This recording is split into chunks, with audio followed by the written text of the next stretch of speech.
Naman para mga barkada, ito ang mga tips kapag tumatakbo ka sa oval or sa track. Number 1, direction. Ang standard direction natin kapag tumatakbo tayo sa oval ay dapat counterclockwise.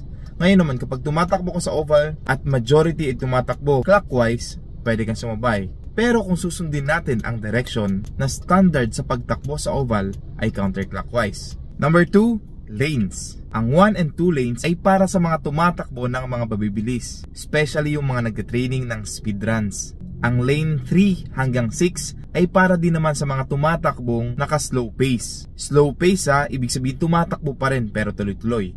At ang lanes 7 and 8 naman ay para sa mga naglalakad, nag-warm up at mga nag-cool down. So dapat alam natin kung saan tayo lulugar kapag nasa oval. Pangatlo sa ating mga tips, passing.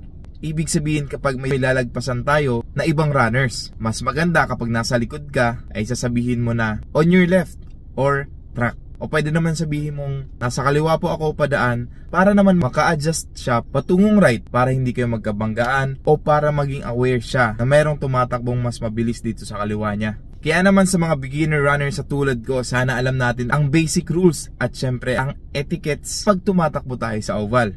So paano? Sana sa susunod na takbo kasama ko na kayo. Namara para!